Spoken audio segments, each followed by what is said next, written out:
ఇదంతా పట్టుకెళ్ళిపోయి కలిగిందంతా పాడు చేసుకోవటానికి గల కారణం దుర్వ్యాపారం వలన అంటాడు. దుర్వ్యాపారం అంటే ఈ దుర్వ్యాపారముల గురించి ఉన్నటువంటి కొన్ని పనులలో ఒకటి ఎఫెసీయులకు రాసిన పత్రిక చూసినట్లయితే 5వ అధ్యాయము 18వ వచనం మనం చదువుకుంటాం. ఎఫెసీయులకు రాసిన పత్రిక 5వ అధ్యాయం 18వ వచనం, మరియు మద్యముతో మత్తులై ఉండకూడి. దాంట్లో ఏముందంట? దుర్వ్యాపారము కలదు. ఇప్పుడు చిన్న కుమారుడు దేని వల్ల తన కలిగిందంతా పాడు చేసుకున్నాడు? దుర్వ్యాపారం వలన. ఆ దుర్వ్యాపారంలో ఏముంది? మద్యముతో మత్తులై ఉండకూడి. దానిలో ఏముంటది? దుర్వ్యాపారము కలదు. దాని వలన తనకు కలిగినదంతా పాడు చేసుకున్నాడు. నిజంగా చెప్పాలంటే ఈ రోజుల్లో కూడా ప్రపంచం ప్రస్తుత కానటువంటి అనేకమైనటువంటి మత్తు పదార్థాలను బట్టి అన్ని రకాలుగా చెడిపోతున్నారు. ఇక్కడ వాడి స్థితి ఏమైపోయింది చూడండి. ఒక మద్యం నోటికి మంచిది అనిపించింది అంతే, నోటికి బాగుంటుంది కదా అనిపించుకుని తాగటాన్ని బట్టి ఏ స్థాయిలో ఉండాల్సిన ఏ స్థాయిలోకి వెళ్ళిపోయాడు. ఈ మత్తు పదార్థాల వల్ల బాగుపడినటువంటి వ్యక్తి ఎవరైనా ఉన్నారా? ఆనాడు ఆదాము చేసిన పాపమే ఈరోజు ఈ మత్తు పదార్థాల విషయంలో కూడా ప్రతి ఒక్కరు చేసిన పని అదే. ఆనాడు అవ్వ చేసిన పని ఇప్పుడు చేస్తున్నారు. ఆమె అనుకుంది ఆహారమునకు మంచిది, నీవు అనుకుంటున్నావేమో నోటికి మంచిది అని. అది ఏదైనానో దేవునికి వాక్యానికి వ్యతిరేకమైంది. నీ జీవితాన్ని ఆరోగ్యాన్ని పాడు చేసే ఏ మత్తు పదార్థమైనా, అది ధూమపానమైనా మద్యపానమైనా, అది ఏదైనా ఎవరినైనా దేవుని దగ్గర దోషులుగా చేస్తుంది. ఒక్కసారి టేస్ట్ చేస్తానని చెప్పింది అవ్వ. ఆ ఒక్కసారి వలనే శాపగ్రస్తురాలైపోయింది. అవలేదా? వీడు కూడా ఒక్కసారి టేస్ట్ చేద్దామని దుర్వ్యాపారం మొదలెట్టాడు. ఒకసారి వెళ్ళి తాగుతుందా? ఆస్తి అంతా పోయి, సమస్తం పోయి, చివరికి ఆహారం లేక పందులు పొట్టు తినే పరిస్థితుల్లోకి వెళితే తప్ప వాడికి మళ్ళీ అవకాశం లేదు. కానీ వాడు అదృష్టం, చావకముందే అవన్నీ వదులుకొని పశ్చాత్తాపడి తిరిగి తండ్రి దగ్గరికి వెళ్ళి ఇంకా ఎప్పుడు అలా పాపం చేయను, ఇంకెప్పుడు అలాంటి మద్యపానం చేయను, ఇంకెప్పుడు అలా పనులు చేయనని మారుమాస పొందాడు. కాబట్టి మళ్ళా బెటర్ అయ్యాడు. లేకపోతే చచ్చిపోయేవాడండి. ఆ స్థితి నేటి దినాలలో ఏ కుటుంబాలకు రాకుండా ఉండాలి అంటే ఈ మొదటి విషయంలో జాగ్రత్తగా ఉండండి. ఏ విషయంలో? నోటికి మంచిదని దేన్ని పడితే దాన్ని మీరు పంపకండి. నీవు నోట్లో పెట్టే ప్రతి దాని విషయంలో ఆలోచన చేయండి. ఇది దేవునికి వ్యతిరేకమైందా? దేవుని దృష్టిలో పాపముగా ఉంటుందా? ఒక్కసారి అయినా అది ఎంతో ప్రమాదకరమైందనే విషయాన్ని గ్రహించినటువంటి వారుగా ఉండాలి. ఇది మొదటి కారణం. రెండవ కారణం ఏంటి గుర్తుందా? రెండవది ఏంటి? అవ్వ పండు తినటానికి కన్నులకు అందమైందంట. కన్నులకు అందమైంది. కంటికి నచ్చిన ప్రతి దాని మీద నీకు నచ్చినట్లుగా ఆలోచన చేస్తే అది కూడా నీ జీవితాన్ని శాపగ్రస్తం చేస్తుంది. ఉదాహరణకి బైబిల్లో మనం చెప్పుకునే గొప్ప వ్యక్తుల్లో ఒక వ్యక్తి దావీదు. ఆయన కొన్ని బిరుదులు ఏమున్నాయి ఏంటో తెలుసా? దేవుని హృదయానుసారుడు, దేవుని ఇష్టానుసారుడైన మనుషుడు అనేటువంటి బిరుదులు ఉన్నాయి. కానీ అలాంటి వ్యక్తి కూడా తన జీవితంలో ఎన్నో దుఃఖ దినాలు గడిపాడు. తన జీవితంలో ఎన్నో బాధలు భరించాడు. అలాంటి బాధలు, అలాంటి దుఃఖ దినాలు అనుభవించడానికి దావీదు కూడా శాపగ్రస్తుడయ్యాడు. దావీదు లాంటి అంత భక్తిపరుడు కూడా శాపగ్రస్తుడు అవటానికి గల కారణం ఏంటో తెలుసా? సమూయేలు 2వ గ్రంథంలో 11వ అధ్యాయం మనం చూసినట్లయితే ఇక్కడ ఉన్నటువంటి ఒక వాక్య భాగంలో 3వ వచనం మనం చూసినట్లయితే ఇక్కడ లేఖన భాగం అందు ఒక మాట ఉంటుంది. ఆ లేఖన భాగం అందు ఆయన చేసిన పని చూడండి. ఆమె బహు సౌందర్యవంతును చూచి దావీదు తన సమాచారము తెలుసుకున్నటకై ఒక దూతను పంపి అనే మాట రాయబడి ఉంటుంది. అంటే ఈ వాక్య భాగంలో దావీదు ఒకరోజు తన రాజనగరం మీద నడుచుకుంటూ వెళుతుంటే తనకు దూరంగా ఒక అందమైన అమ్మాయి కనిపించింది. ఎలా కనిపించింది? ఇప్పుడు మన పాట ప్రకారంగా కన్నులకు అందంగా ఉంది. కన్నులకు అందముగా ఉంది కనుక తనకున్నటువంటి అవకాశాన్ని బట్టి, అధికారాన్ని బట్టి ఆయన ఆమెతో ఒక పాపం చేశాడు. ఏం చేశాడు? దేన్ని బట్టి? కన్నులకు అందంగా ఉందని చెప్పి ఒక పాపం చేశాడు. ఆ పాపము చేసిన దానిని బట్టి దేవుడు ఎంత దావీదు ఎంత ప్రార్థనా పరుడుగా ఉన్నా, ఎంత దేవుడికి హృదయానుసారుడుగా ఉన్నా, ఎంత భక్తి పరుడుగా ఉన్నా, దావీదు చేసిన ఆ ఒక్క పాపాన్ని దేవుడు బైబిల్లో దాచాడండి. ఎంత గొప్ప భక్తిపరుడైనా ఒకానొక టైంలో కళ్ళకు నచ్చింది అనే ఆలోచనతో, కళ్ళకు అందంగా ఉంది కదా, అది ఏదైతే ఏంటని చేసిన పాపము దావీదు జీవితంలో ఎప్పటికీ మచ్చలాగా ఉండిపోలేదా? ఆ టైంలో ఆయన తన కన్నుల విషయంలో సరైన జాగ్రత్తను కలిగినటువంటి వాడుగా లేడు. నేటి దినాల్లో కూడా యవనస్తులు ఇలాంటి దాంట్లో అత్యంత ప్రమాదకర పరిస్థితుల్లోకి వెళ్ళిపోతున్నారండి. దేవుని దృష్టిలో ఎంతో శాపగ్రస్తులుగా, పాప సంబంధమైన వాళ్ళుగా చేయబడుతున్నారండి. దావీదు కళ్ళతో చూసి ఆ పాపాన్ని చేశాడు. దాన్ని బట్టి బిడ్డను పోగొట్టుకున్నాడు. ఆ తర్వాత తన కుటుంబంలో కూడా కొన్ని ప్రమాదకరమైన, బాధాకరమైన సంఘటనలు ఎదుర్కొంటూనే వచ్చి ఎంతో బాధపడ్డాడండి. నేటి దినాలలో అలాంటి ప్రవర్తన ఒకవేళ మీలో ఉందా? ఎవరు చూడట్లేదు అనుకుంటున్నావేమో. సమస్తాన్ని ఎవరు చూస్తారు? దేవుడు చూస్తున్నాడండి. సమస్తమును దేవుడు చూస్తున్నాడు. దేవుని వాక్య భాగంలో యేసుక్రీస్తు వారైతే ఈ విషయం ఎంత ఖచ్చితంగా చెప్పారో తెలుసా?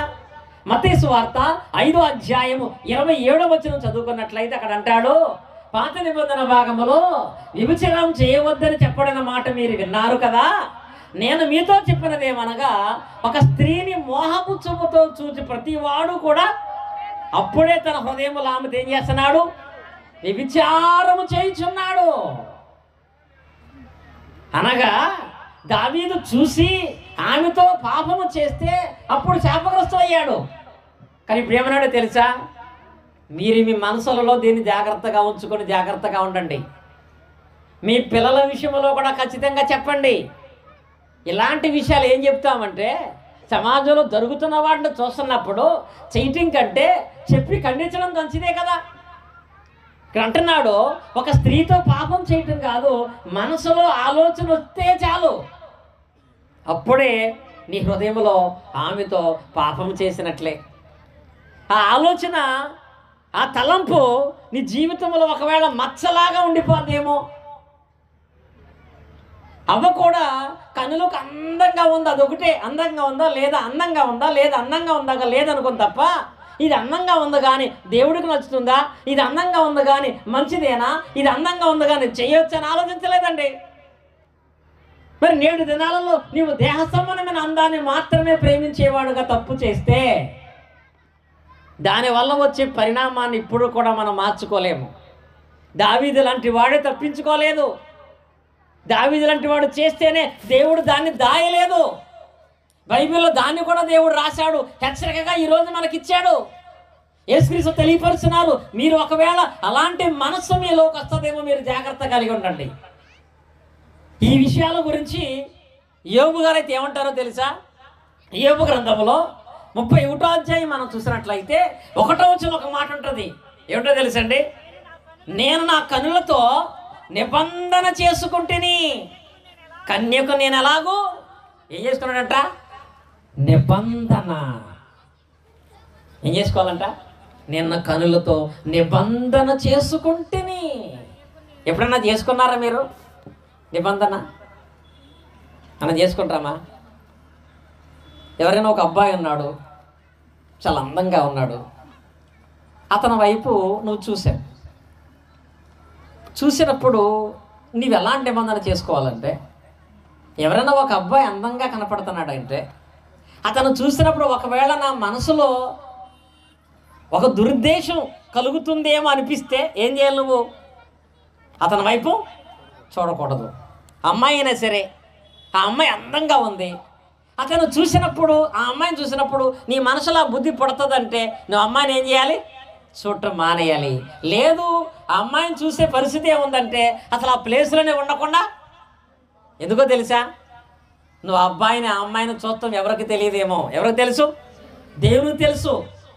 ఆ దృష్టి అనేది నీవు ఆమె మీద పెట్టుకొని ఆలోచన అనేది మనసులోకి వస్తే చాలు, అప్పుడు నేను పాపము చేసినట్టే కదా. అంటే పాపము స్థితిలోనికి వెళ్ళకుండా ఉండాలి అంటే నిబంధన తప్పు. ఈ ఆలోచన మనసులోకి వస్తే శాపగ్రస్తుని అయిపోతాను. అవ్వ అందంగా ఉంది అనుకుంది, ఎంత శాపాన్ని పొందుకుంది. నేను అలాంటి వాడుగా ఉండకూడదు, అలాంటి అమ్మాయిగా ఉండకూడదు, అలాంటి అబ్బాయిగా ఉండకూడదు. అది దేవుని దృష్టిలో పాపముగా ఉంటుంది, మనుషుల దృష్టిలో కూడా ఒక నీచమైన కార్యంగా ఉంటుంది. కనుక నేను పరిశుద్ధుడిగా ఉండాలంటే కనులకు అందమైన దాని యందు దృష్టి దేవుని వాక్యానికి వ్యతిరేకంగా పెట్టుకోకూడదు అనుకోవాలండి. అలా అనుకోకపోతే ఏమవుతుందో తెలుసా? అక్కడ సేమ్ అవ్వంతే కదా. చూస్తే ఏమైంది అనుకుంది, అనుకుంటే ఆగిందా? పట్టుకుంటే ఏమైంది అనుకుంది, ఆగిందా? తింటే ఏమైంది అనుకుంది. అలాగే నీ దృష్టిలో కూడా చూస్తే ఏమైంది, పట్టుకుంటే ఏమైంది అనే స్థితిలోనికి నీ బుద్ధి శాపగ్రస్తమైన మార్గంలోకి వెళ్ళిపోకుండా ఉండాలి అంటే ఈ రెండవ కారణ విషయంలో జాగ్రత్తగా ఉండాలి. రెండవ కారణ విషయంలో జాగ్రత్తగా ఉండాలి. మూడవది ఏమనుకున్నాం మనం? వివేకమునకు రమ్యమైంది. ఎక్కడికి వెళ్ళిపోయింది ఇప్పుడు? వివేకం అంటే ఏంటి? వివేకము గలవాడు అంటే జ్ఞానం కలిగిన వాడు. ఆలోచన, కొంతమందికి ఆలోచనలో గొప్పగా అనిపించే వాడిని చేయాలనుకుంటారు. నీ ఆలోచన గొప్పదైతే చాలా, నీ ఆలోచన గొప్పదైన దాన్ని చేస్తే అది దేవుని ఆలోచన క్రమముగా ఉంచబడిందో కాదో గ్రహించకపోతే దాని స్థితి అనేది ఎలా ఉంటుందో తెలుసా? ఈ రోజుల్లో చదువు విషయంలో తప్ప నేటి యవనస్తులందరూ కూడా లోక సంబంధమైన విషయాల్లో వాళ్ళ ఆలోచనలు ఎలా ఉంటున్నాయంటే అందరికంటే గొప్పగా ఉండాలి, అందరికంటే గొప్పగా ఉండాలి. అవ్వ కూడా ఆ పాపం చేయటానికి వివేచనకు రమ్యమైంది అన్నాడు అక్కడ. అంటే దాని అర్థం ఏంటి? వివేచనకు రమ్యమైందంటే ఆలోచనలో ఆ పండు తింటే నేను గొప్పదాన్ని అవుతానని ఆలోచన వచ్చింది ఆమెకి. ఆలోచనలో ఎలా అవుతానని సాతానుడు ఏమన్నాడు? ఈ పండు తినిన దినమున మీరు చావనే చావరు. ఎలా ఉంటారు? దేవదూతల్లా ఉంటారు. ఏమైంది అక్కడ? వివేచన గొప్పగా ఆలోచనకే అసలు మనిషిగా కాదంట, దేవదూతలాగా అయిపోతానంట అని తన ఆలోచన గొప్పగా అనిపించి దాన్ని చేసింది. నేటి దినాల్లో కూడా ప్రయోజనకరమైన వాటి విషయంలో గొప్పగా ప్రయత్నం చేయట్లేదు ఎవరు. పనికి మాలిన విషయాల్లో మాత్రం గొప్పగా ఉండాలనుకుంటున్నారు. ఉదాహరణ ఏంటో తెలుసా? సోషల్ మీడియా, టిక్ టాకులు చేస్తా అందరికంటే నేనే గొప్పని అనుకోవాలి, అందరికంటే నేనే గొప్పదని అనుకోవాలి. కొంతమంది యవనస్తులు అయితే బైక్ రైడ్ చేస్తా అందరికంటే నేనే బైక్ స్పీడ్గా తోలాలి. దీనివల్ల ఏమవుతున్నారండి? చచ్చిపోతే పర్లేదండి, కాళ్ళు చేతులు విరిగిపోయిన వాడైతే, తలకు దెబ్బ తగిలి మైండ్ పోయిన వాడైతే, అంటే వీళ్ళందరూ ఏ ఉద్దేశంతో దేవుని దగ్గర గొప్పవాళ్ళు అవుతున్నారా? వాళ్ళు సోషల్ మీడియాలో కుటుంబంలో గొప్పవాళ్ళు అవుతున్నారా? మా గుడివాడలో ఒక పంపుల చెరువు ఉందండి, చాలా బాధాకరమైన విషయం. ఇద్దరు కొడుకులు చాలా గారవంగా పెంచారు వాళ్ళ నాన్న. పెద్ద పంపుల చెరువు మాది, సుమారుగా 500 ఎకరం ఉంటుంది. వీళ్ళిద్దరూ టిక్ టాకులు చేత వాళ్ళ చేస్తుంటే మిగతా వాళ్ళు కూడా చాలా బాగా చేస్తున్నాం అనేవాళ్ళంట. ఒక రోజు వాళ్ళకి అనిపించింది ఇక్కడ కాదు అసలు మన పంపుల చెరువులో చేస్తే బాగుంటుందని. పెద్దవాడు వెళ్ళాడు, ఆ వారం రాయి మీద నుంచుని ఏదో చేస్తున్నాడు, వీడియో తీస్తున్నాడు, కాలు జారి లోపలికి వెళ్ళిపోయాడు. వాడిని బయటకు తీయడానికి వీడియో వెళితే వీడి కూడా లోపలికి వెళ్ళిపోయాడు. వాళ్ళు ఏమయ్యారో తెలీదు. సాయంత్రం వరకు వెతికి చెప్పులు మాత్రం అక్కడ కనపడినాయి. తెల్లారి తీస్తే ఇద్దరు ఎంత లావు అయిపోయి వచ్చారు. గొప్పోళ్ళు అయిపోయారు. ఎందులో గొప్పోళ్ళు అయిపోయారు తెలుసా? ఆ తల్లిదండ్రులు వేదన ఎంత భయంకరంగా ఉంటుందండి. పోనీ వాళ్ళు అలా చనిపోయినందుకు ఏమైనా మెడల్స్, ఏమైనా బహుమతులు ఇస్తారా? ఒక్కళ్ళు మంచి పని చేసి చచ్చిపోయారంటారా? అలాంటి బ్రతుకులు ఎందుకు? అలాంటి పనులు ఎందుకు చేస్తున్నారో తెలుసా? ఇదే ఏంటది? వివేచన గొప్పది. పనికిమాల విషయంలో గొప్పవాడిని అనిపించుకోవాలి, బండి నడపడంలో గొప్పవాడిని అనిపించుకోవాలి, డ్యాన్స్ వేయటంలో గొప్పవాడిని అనిపించుకోవాలి, టిక్టాక్ చేయటంలో గొప్పవాడిని అనిపించుకోవాలి, సోషల్ మీడియాలో గొప్పవాడిని అనిపించుకోవాలనే ప్రయత్నంతో జీవితాలు నాశనం చేసుకుంటున్నారండి. ఇలాంటి వాళ్ళందరికీ, ముఖ్యంగా ఇలాంటి పనులు చేసే యవనస్తులందరికీ కూడా ఒక మాదిరికరమైన వ్యక్తి ఎవరో తెలుసా? పాత నిబంధన భాగంలో ఆదికాండము 39వ అధ్యాయము 7వ వచనంలో ఒక ఆయన ఉన్నాడండి. నిజంగా ఆయనే గనక గొప్పవాడుగా పిలువబడాలనుకుంటే ఆయనకు వచ్చిన ఆఫర్ ఎవరికి రాలేదండి. అటు తర్వాత అతని యజమానుని భార్య యోసేపు మీద కన్ను వేసి తనతో సైనించమని చెప్పాను. ఇక్కడ ఈ వాక్య భాగంలో యోసేపు గురించి మీ అందరికీ తెలుసు. యోసేపు ఐగుప్తు దేశానికి బానిసగా అమ్మబడ్డాడు. ఒక బానిస బ్రతుకుతున్నటువంటి యోసేపు ఇంట్లో పనివాడండి. ఇంకా చెప్పాలంటే మన భాషలో ఒక పాలేరు పని చేస్తున్నాడు. అలా పనిచేసేటువంటి యోసేపు పెద్దవాడై యవనస్తుడు అయ్యేటప్పటికీ ఈ యోసేపు ఒక పనివాడుగా యవనస్తుడు అయిన తర్వాత ఐగుప్తు దేశంలో ఒక అధికారి ఇంట్లో, రాజు కాదు, ఒక అధికారి, ఒక సామాన్యమైన ఒక చిన్న అధికారి ఇంట్లో పనిచేస్తున్నాడు. అతని పేరు పొతీఫరు.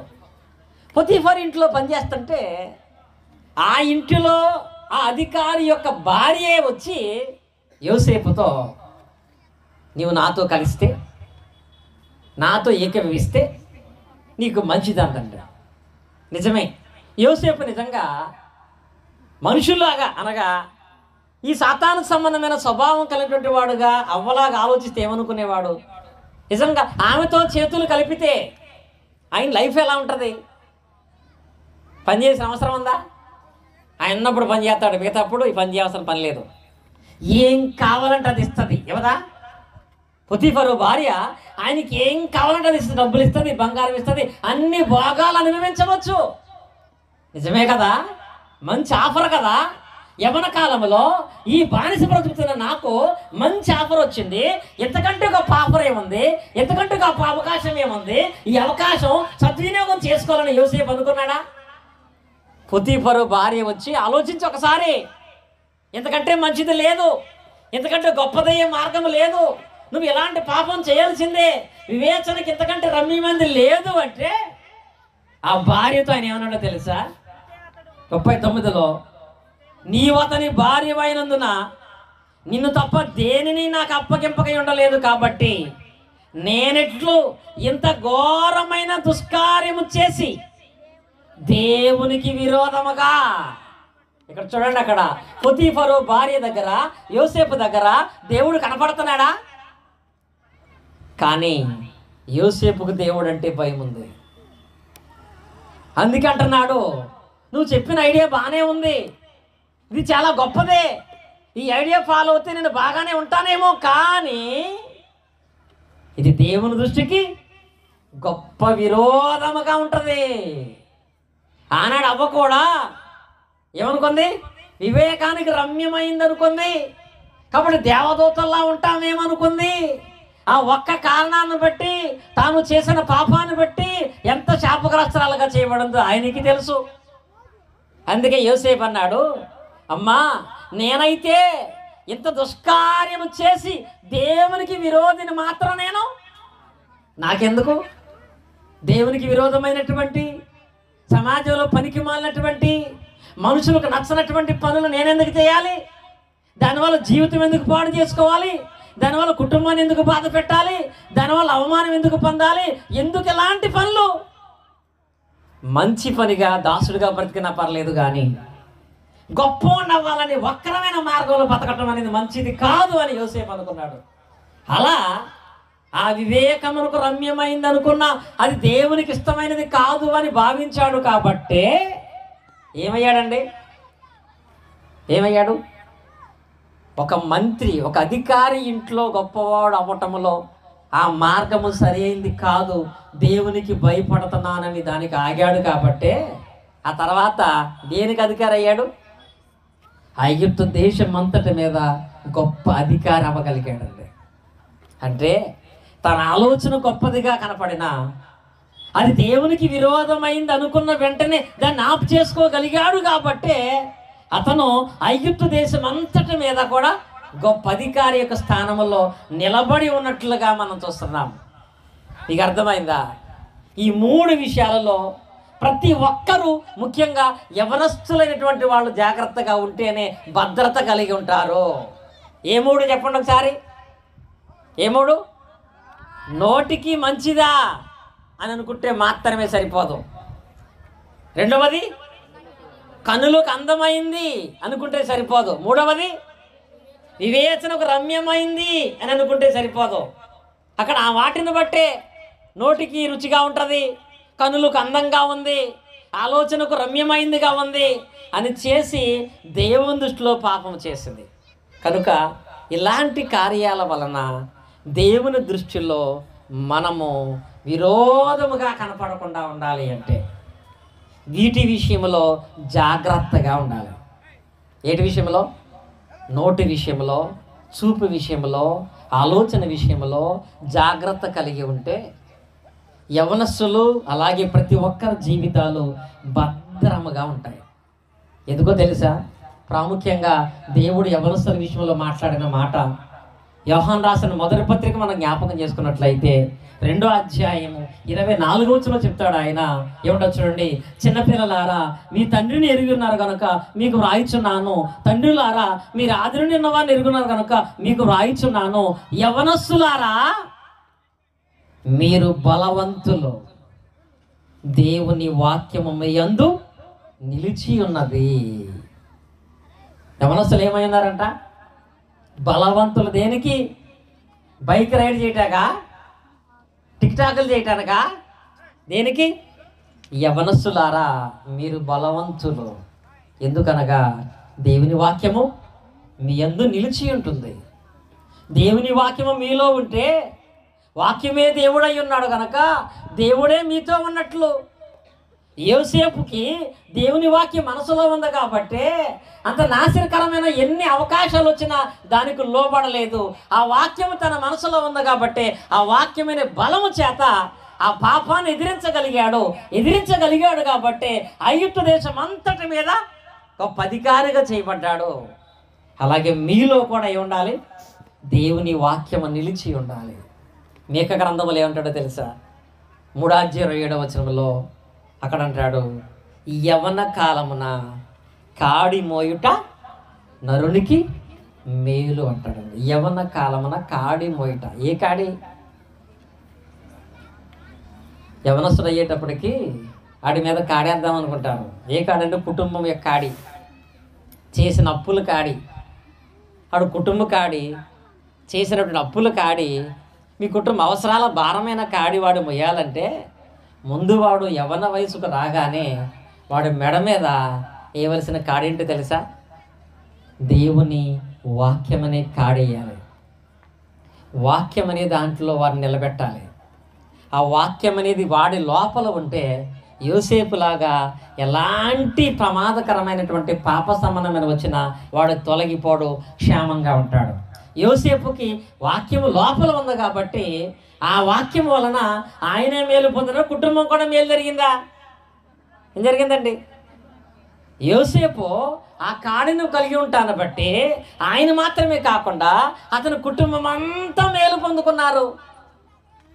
కనుక యవ్వన కాలం రాగానే ఎక్కడ ఉద్యోగం చేసే జీతం ఎక్కువ వస్తుంది, ఏం చదివితే ఇంకా మంచి ఉద్యోగం వస్తుంది, ఏ వృత్తిలో ఉంటే బాగా లాభం వస్తుందనే ఆలోచన కాక ముందు యవనస్తులను ఎక్కడుంటే వాళ్ళు భద్రంగా ఉంటారో అక్కడికి నడిపించి ప్రయత్నం చేయండి. ఇప్పటివరకు నేర్చుకున్న పాఠంలో ధనం దగ్గర భద్రత లేదు, చదువుకున్నంత మాత్రాన భద్రత లేదు. ప్రతి ఒక్కరికి కూడా భద్రత అనేది ఎక్కడ ఉందంటే ఒక క్రీస్తులో మాత్రమే. ఎక్కడ? క్రీస్తులో మాత్రమే, క్రీస్తు సంఘములో మాత్రమే. ఆ క్రీస్తులో, ఆ క్రీస్తు సంఘములో మొదట యవన కాలంలోకి వచ్చిన మీ పిల్లలు అందులో ముందు చేర్చబడాలి. ముందు వాళ్ళు క్రీస్తులో ఉంటే ఆ క్రీస్తునందు ప్రతి విషయంలోనూ కూడా దేవుడి సంతతి ప్రకారముగా సమస్తమైన మేలులు జరిగిస్తాడు. అందుకే ప్రారంభంలో వాక్య పఠనాన్ని చదివించాం మేము. తిమోతికి రాసినటువంటి 2వ పత్రికలో 2వ అధ్యాయంలో 22వ వచనంలో అపోస్తలుడైన పౌలు గారు యవనస్తుడైన తిమోతికి రాస్తూ ఆ మాటలే మళ్ళా మనకు రాయబడిన విషయం ఏమిటో తెలుసా? నీవు యవనేచ్ఛల నుండి పారిపొమ్ము, యవనేచ్ఛల నుండి పారిపొమ్ము. ఇప్పుడు ఆ యవనేచ్ఛలు ఏంటి? నోటికి రుచిగా ఉంటుంది, కళ్ళకు అందంగా ఉంటుంది, వివేచనకు రమ్యమైంది అనుకునేటువంటి ఆ తలంపును విడిచిపెట్టండి. యవనేచ్ఛల నుండి మీరు పారిపోండి. అలా యవనేచ్ఛలు కలగజే సహవాసాల నుంచి మీ పిల్లల్ని దూరంగా పెట్టండి. మరి మీ యవనస్తులైన పిల్లలు ఎక్కడుంటే బాగుంటారు, ఎక్కడుంటే భద్రత, ఎక్కడుంటే ఆశీర్వాదమో తెలుసా? సో అక్కడ అంటాడు, నీవు యవనేచ్ఛల నుండి పారిపొమ్ము, పవిత్ర హృదయులై ప్రభువునకు ప్రార్థన చేయు వారితో కూడా నీతిని, విశ్వాసమును, ప్రేమను, సమాధానమును వెంటాడుము. ఎవరితో? ఇప్పుడు మీ పిల్లలు ఎవరితో ఉంటే మంచిది? ఆ వాక్యములో ఎక్కడుంటే మీ పిల్లలు భద్రంగా ఉంటారు, ఎక్కడ ఉంటే మీ పిల్లలకు మేలు కలుగుతుంది, ఎక్కడుంటే మీ పిల్లలు ఈ లోక సంబంధమైన ప్రస్తుత కాల ప్రమాదకరమైన పరిస్థితుల్లోకి వెళ్ళిపోకుండా నాశనం కాకుండా ఉంటారో తెలుసా? ఏ సహవాసం ఉండాలంట? ప్రభువునకు ప్రార్థన చేయు వారితో కూడా ఉంటున్నారు. నిజంగా మీ పిల్లల్ని కుటుంబంలో క్రీస్తు సంఘం ఉంది, క్రీస్తు సంఘానికి సహవాసం కలిగి ఉండటానికి తీసుకువెళ్తున్నారా? పంపిస్తున్నారా? కాదు, పంపిస్తే వెళ్ళరండి. వెళ్తారా? ఏం చేయాలి? తీసుకువెళ్తున్నారా? మిగతా అనేక విషయాల్లో ఉన్నటువంటి శ్రద్ధ ప్రార్థనా స్థలాలకు, సంఘ సహవాసానికి నడిపించడానికి మనకు ఉండదండి. ₹1,00,000 ఫీజు కట్టా, నేను కాలేజీకి వెళ్ళట్లేదని మీరు తిడతా ఉంటారు. ఆదివారం ఆరాధనకు రావట్లేదని ఎప్పుడైనా తిడతారా? తీసుకువెళ్తారా? పోట్లాడతారా? కానీ బైబిల్ ఏంటో తెలుసా? కాలేజీలో వాళ్ళకి భద్రత సంపూర్ణంగా లేదు, సంపాదనలో సంపూర్ణంగా లేదు. నీ పిల్లలు ప్రార్థన చేసేవాడితో సహవాసం కలిగి ఉండాలి, ప్రార్థనకి వెళ్ళేవాడితో సహవాసం కలిగి ఉండాలి. అప్పుడు వారు యవనేచ్ఛల వల్ల వచ్చే ప్రమాదం నుంచి, శాపగ్రస్తమైన పరిస్థితి నుంచి వారు తప్పించబడి క్షేమకరంగా భద్రంగా వారు ఉంచబడి ఉంటారు. కనుక యవ్వన కాలంలోకి వస్తే ఫస్ట్ వాళ్ళని క్రీస్తులోకి నడిపించే ప్రయత్నం చేయండి. అనగా వాక్యాన్ని నేర్పించి క్రీస్తులో చేర్చబడటం కొరకు, పాప క్షమాపణ కొరకు బాప్తిసం అనే మార్గంలోకి వాళ్ళని తీసుకుని వచ్చి బాప్తిసం ద్వారా క్రీస్తులోనికి, సహవాసము ద్వారా సంఘములోనికి వారిని నడిపించగలిగితే అక్కడ మాత్రమే వాళ్ళకు భద్రత ఉంటుంది. భద్రత మాత్రమే కాదు, అదే క్రీస్తులో, అదే క్రీస్తు సంఘములో, అదే క్రీస్తు సహవాసములో ఇంకా దేవుడు ఏం చేస్తాడు అంటే, చివరగా ఒక వచనం చదివి ముగిస్తాను నేను. ఫిలిప్పీయులకు రాసిన పత్రికలో 4వ అధ్యాయంలో దేవుడు ఖచ్చితంగా చేస్తానని చెప్పినటువంటి మాట 19వ వచనం. ఫిలిప్పీయులకు రాసిన పత్రిక 4వ అధ్యాయము 19వ వచనం చూడండి. కాగా దేవుడు తన ఐశ్వర్యము చొప్పున క్రీస్తు యేసునందు మహిమలో మీ ప్రతి అవసరము తీర్చవచ్చును అనుందా? తీర్చవచ్చును అంటే జరిగితే జరుగుతుంది, లేకపోతే లేదు. కానీ ఇక్కడ తీర్చవచ్చును అని చెప్పట్లేదండి, కన్ఫామ్గా. ఏమన్నాడు దేవుడు? ఖచ్చితంగా. ఏ అవసరం? ప్రతి అవసరాన్ని దేవుడు తీరుస్తాడు. మీ ప్రతి అవసరాన్ని ఖచ్చితంగా దేవుడు తీరుస్తాడు. కానీ ఎక్కడ? ఎక్కడ? క్రీస్తులో. ఎక్కడ? క్రీస్తు యేసు నందు. క్రీస్తు యేసు నందు మహిమలో మీ ప్రతి అవసరాన్ని దేవుడు తీరుస్తాడు కనుక ముందు మీరు క్రీస్తు యేసు నందు ఉండాలి. యవనస్తున్న మీ పిల్లలు మొదట క్రీస్తు యేసు నందు చేర్చబడాలి.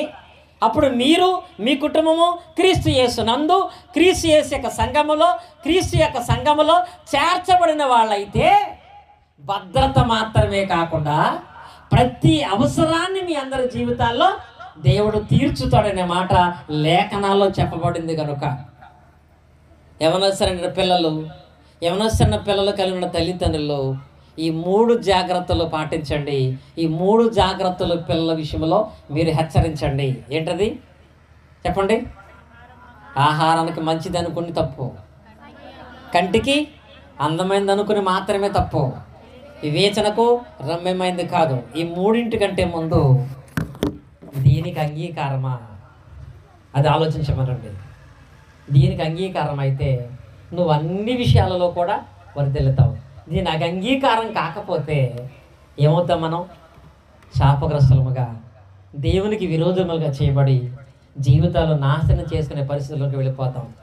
అలా ఎవ్వరూ వెళ్ళకూడదనే వీరయ్య గారు ఈ పాఠాన్ని మీతో చెప్పించారు. ఏ కుటుంబంలో అలాంటి పిల్లలు ఉండకూడదనే ఈ వాక్య భాగాన్ని దేవుడు గ్రంథములు మన కొరకు వ్రాయించాడు కనుక ఆ మాట ప్రకారం మనం నడుచుకుంటూ రాబో తరములో పిల్లలను ఆ క్రమంలో నడిపించుకుంటూ దేవుని ఆశీర్వాదానికి దగ్గరగా, క్రీస్తు సంఘానికి దగ్గరగా వారందరినీ నడిపించాలని నేను ప్రేమతో మీ అందరినీ కోరుకుంటూ ఈ మాటలు ముగిస్తున్నాను. దేవుడి మాటలు మనందరి హృదయాల్లో ఫలింపు చేయను గాక. ఆమేన్. ఆసక్తిగా మీ అందరికీ కూడా క్రీస్తు నామమున హృదయపూర్వక వందనాలు తెలియజేస్తూ ఈ వాక్యం చెప్పడం నాకు అవకాశం సోదరులు విజయ్ గారికి కూడా వందనాలు తెలియజేస్తాను.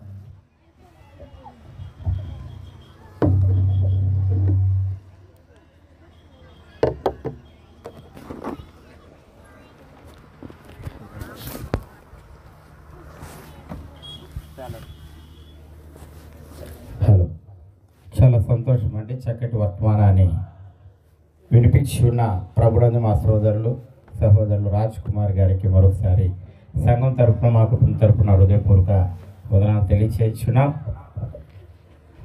యవన బిడ్డలు జీవితాలు ఎలా ఉండాలి?